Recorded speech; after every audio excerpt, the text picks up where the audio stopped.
Hello, Chicago.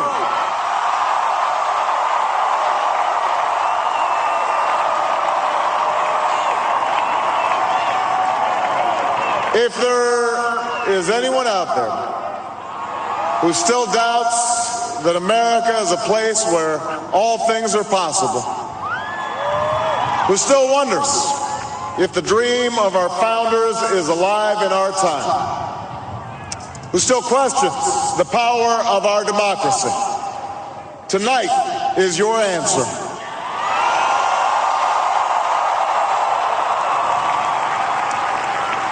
It's the answer told by lines that stretched around schools and churches in numbers this nation has never seen, by people who waited 3 hours and 4 hours, many for the first time in their lives, because they believed that this time must be different, that their voices could be that difference.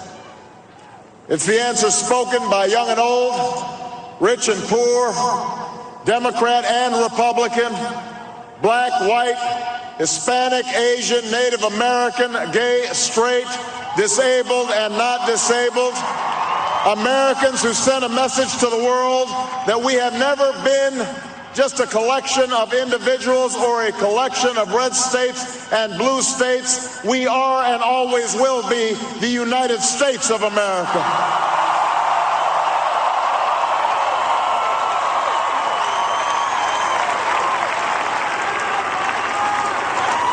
It's the answer that led those who've been told for so long by so many to be cynical and fearful and doubtful about what we can achieve, to put their hands on the arc of history and bend it once more toward the hope of a better day.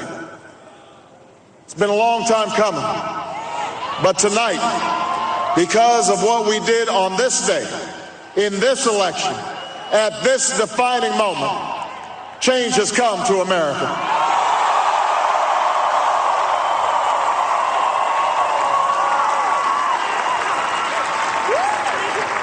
A little bit earlier this evening, I received an extraordinarily gracious call from Senator McCain. Senator McCain fought long and hard in this campaign, and he's fought even longer and harder for the country that he loves. He has endured sacrifices for America that most of us cannot begin to imagine. We are better off for the service rendered by this brave and selfless leader. I congratulate him. I congratulate Governor Palin for all that they've achieved. And I look forward to working with them to renew this nation's promise in the months ahead.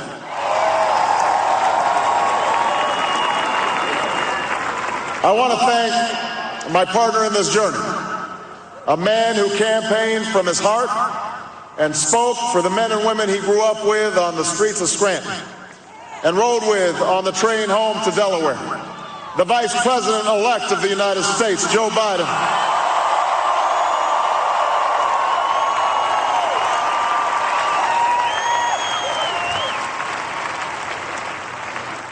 And I would not be standing here tonight without the unyielding support of my best friend for the last 16 years, the rock of our family, the love of my life, the nation's next First Lady, Michelle Obama.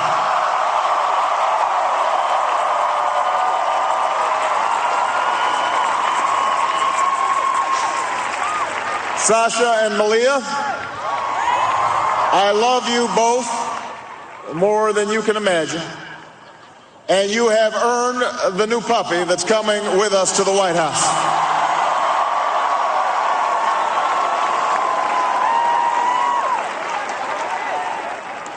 And while she's no longer with us, I know my grandmother's watching, along with the family that made me who I am. I miss them tonight. I know that my debt to them is beyond measure. To my sister Maya, my sister Alma, all my other brothers and sisters, thank you so much for all the support that you've given me. I'm grateful to them.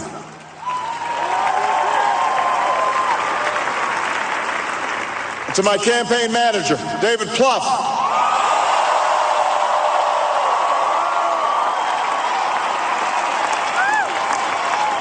The unsung hero of this campaign, who built the best political campaign, I think, in the history of the United States of America.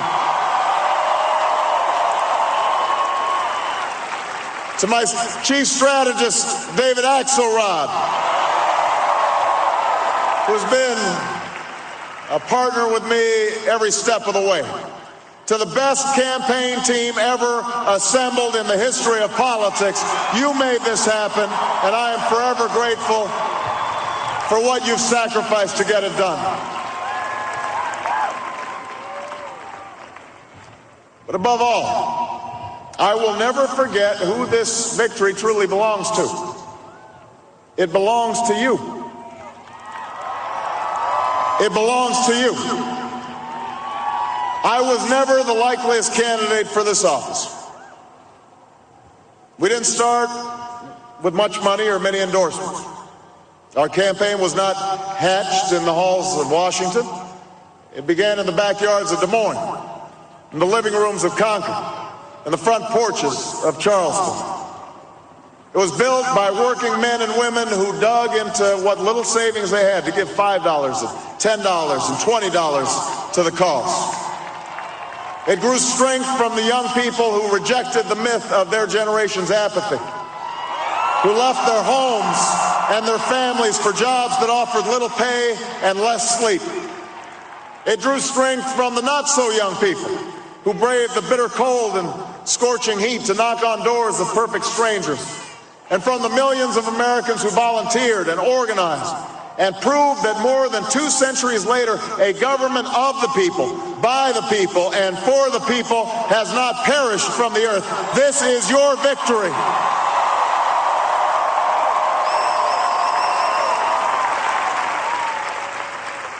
Now, I know you didn't do this just to win an election. I know you didn't do it for me. You did it because you understand the enormity of the task that lies ahead. For even as we celebrate tonight, we know the challenges that tomorrow will bring are the greatest of our lifetime. 2 wars, a planet in peril, the worst financial crisis in a century.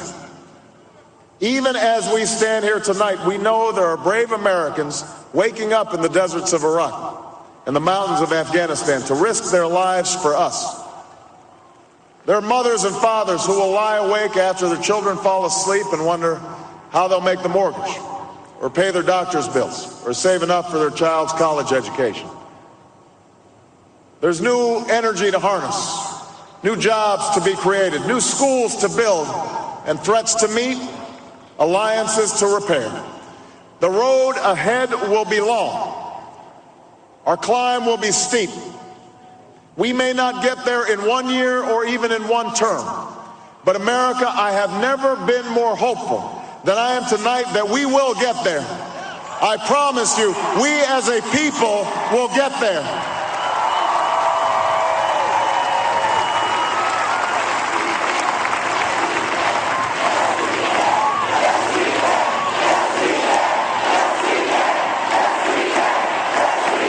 There will be setbacks and false starts. There are many who won't agree with every decision or policy I make as president. And we know the government can't solve every problem. But I will always be honest with you about the challenges we face. I will listen to you, especially when we disagree. And above all, I will ask you to join in the work of remaking this nation the only way it's been done in America for 221 years. Block by block, brick by brick, calloused hand by calloused hand. What began 21 months ago in the depths of winter cannot end on this autumn night. This victory alone is not the change we seek. It is only the chance for us to make that change. And that cannot happen if we go back to the way things were. It can't happen without you. without a new spirit of service, a new spirit of sacrifice. So let us summon a new spirit of patriotism, of responsibility, where each of us resolves to pitch in and work harder and look after not only ourselves but each other. Let us remember that if this financial crisis taught us anything, it's that we cannot have a thriving Wall Street while Main Street suffers. In this country, we rise or fall as one nation, as one people. Let's resist the temptation to fall back on the same partisanship and pettiness and immaturity that has poisoned our politics for so long. Let's remember that it was a man from this state who first carried the banner of the Republican Party to the White House, a party founded on the values of self-reliance and individual liberty and national unity. Those are values that we all share. And while the Democratic Party has won a great victory tonight, we do so with a measure of humility and determination to heal the divides that have held back our progress.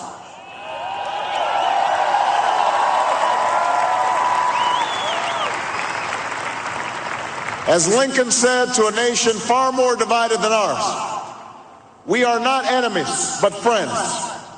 Though passion may have strained, it must not break our bonds of affection. And to those Americans whose support I have yet to earn, I may not have won your vote tonight, but I hear your voices. I need your help, and I will be your president too.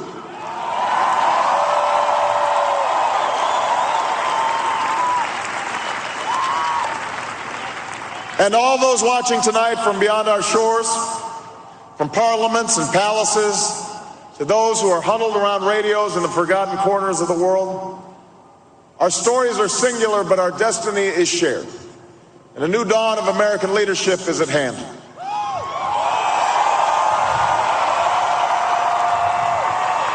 To those who would tear the world down, we will defeat you. To those who seek peace and security, we support you. And to all those who have wondered if America's beacon still burns as bright, tonight we proved once more that the true strength of our nation comes not from the might of our arms or the scale of our wealth, but from the enduring power of our ideals: democracy, liberty, opportunity, and unyielding hope.